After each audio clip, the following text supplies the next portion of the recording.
칼리굴라가 시리아 총독 페트로니우스에게 유대인들이 자발적으로 예루살렘에 신상을 세우게 하시오. 만약 불복하면 무력을 사용해도 좋습니다. 이렇게 말한 날짜는 서기 40년 10월 중순이었습니다. 그 무렵 재앙을 선포한다는 거짓 예언자들이 나타나서 너희의 도망하는 일이 겨울이나 안식일이 되지 않기를 기도하라. 이때 큰 환란이 있겠음이니라. 창세로부터 지금까지 이와 같은 환란이 없었고 이후에도 없으리라. 그런데 예수가 감람산에서 말세론을 말했다는 시기는 서기 30년 6월절 예비일 3월 14일 이전입니다. 이것 하나만으로도 감람산 예수 말세론은 거짓말임이 드러났습니다. 이처럼 로마 역사는 정교하게 맞물려 돌아가는 톱니바퀴 구조이기 때문에 신약 성경을 그 속에 집어넣으면 역사적 진실이 낱낱이 드러납니다. 티베리우스는 서기 14년 제위에 오르고 서기 37년 사망했습니다. 집권 22년 5개월 중에서 13년은 로마에 있었고 나머지 10년은 카프리 섬과 나폴리만 출생지에 있다가 사망했습니다. 티베리우스 집권 전반기에 해당하는 13년 동안 모친 황후 리비아와 아그리피나 틈새에 있으면서도 바루스 패배를 서륙전으로 되갚았고 속주 아르메니아 왕 계승 문제를 파르티아와 분쟁 없이 해결하는 등 지혜롭게 대처했습니다. 아그리피나가 미네복고주의자들을 선동하면서 말썽을 피울 때도 3천의 근위대 병력을 로마에 상주시키는 강경책으로 대처했습니다. 아그리피나가 시리아 총독 피소를 게르마니쿠스 독살범으로 고발했을 때도 원로원 의원들에게 유언비어에 노란하거나 감정에 치우치지 말고 이성적으로 판단해 줄 것을 호소하는 연설도 했습니다. 그러기 때문에 서기 27년부터 시작되는 티베리우스, 카프리 섬 운두는 현명한 처신이었습니다. 섭정을 하려는 모친 리비아와 모자 간의 의절도 불사하겠다는 강한 의지의 표현이었고 아그리피나 경거망동을 잠재울 수 있는 최선의 방법이었습니다. 근위대장 세아누스가 아그리피나를 외딴 섬에 유배 보내면서 정치적 야욕을 드러냈을 때도 티베리우스는 카프리 섬에 있으면서 의연하게 대처했습니다. 유대인들에게 해묵은 감정이 많았던 빌라도 총독이 서기 30년 예수 십자가 사건으로 궁지에 몰렸을 때도 티베리우스는 현지 사정을 훤히 알고 있다가 총독 임기 중 공소유의 특별법으로 유대인들이 더 이상 말썽을 피울 수 없게 만들었습니다. 나는 빙에게 톱니바퀴와 관련된 질문을 했습니다. 로마는 정교하게 맞물려 돌아가는 톱니바퀴 구조라는 말이 있더군요. 네, 그 말은 로마 사회와 정치가 톱니바퀴처럼 정교하고 조화롭게 작동한다는 의미로 쓰인 것 같습니다. 로마의 톱니바퀴 구조라는 표현은 톱니바퀴가 동력을 전달하는 장치로서 간단하지만 효율적이고 정확하다는 점을 비유한 것으로 보입니다. 로마는 고대의 세계제국으로서 다양한 문화와 민족을 통합하고 관리하기 위해 발달한 법률과 행정 체계를 가지고 있었습니다. 또한 로마의 공학과 건축물은 당시의 최첨단 기술을 반영하고 있었습니다.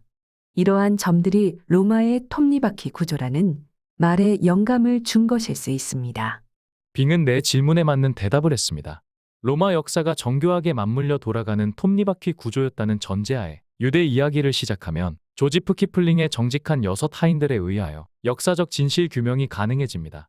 무슨 일이 벌어졌나, 언제 벌어졌나, 왜 벌어졌나, 어떻게 벌어졌나, 어디서 벌어졌나, 누가 연루돼 있나와 같은 의문이 풀리기 시작합니다. 그와 동시에 로마 역사는 의욕투성이 성경 이야기에 백과사전적 역할도 해줍니다. 이제부터 유대 이야기를 시작하겠습니다. 제위에 오른 칼리굴라는 서기 37년 귀국한 유대 총독 본디오 빌라도 후임으로 마르셀루스를 예루살렘으로 보내면서 헤롯 아그리빠에게도 유대 왕 칭호를 주었습니다.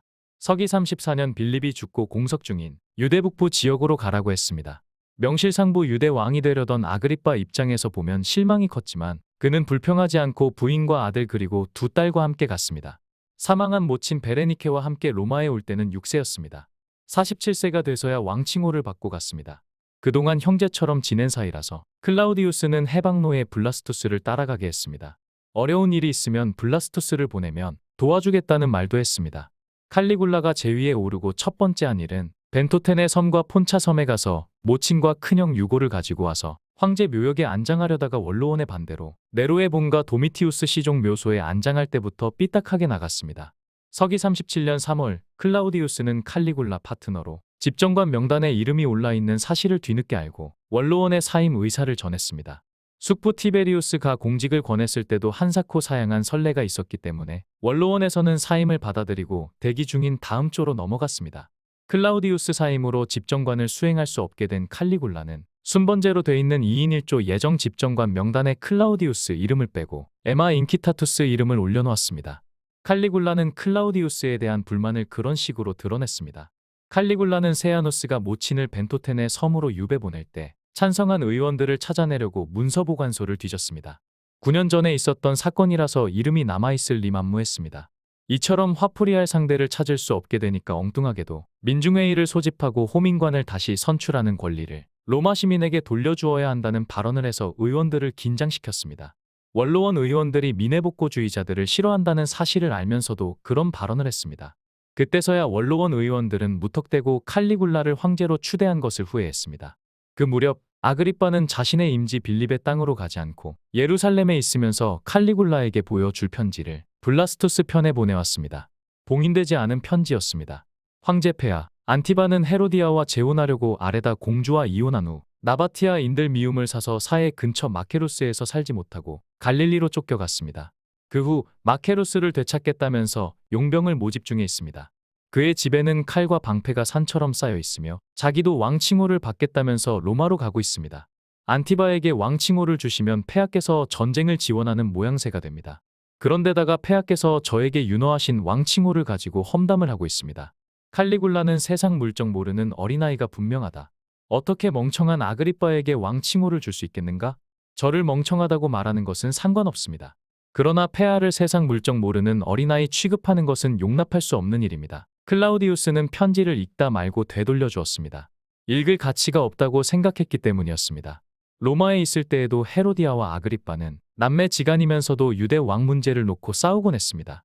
서기 23년 남편이 죽고 과부였던 헤로디아가 유대로 갈 때 34세였고 삼촌 안티바는 43세였다고 블라스투스가 말했습니다.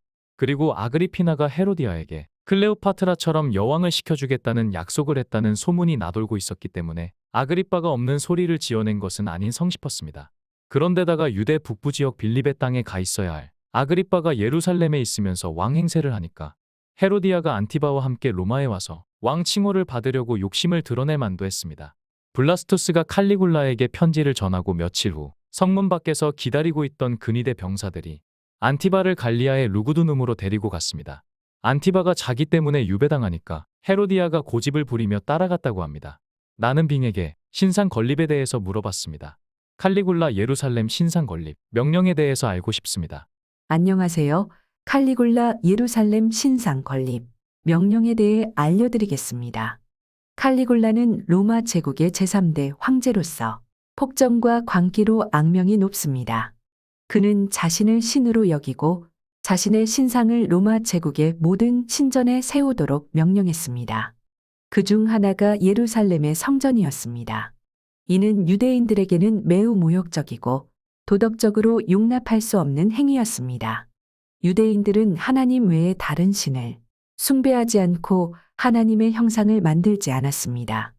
칼리굴라의 명령은 유대인들의 신앙과 전통에 반하는 것이었습니다.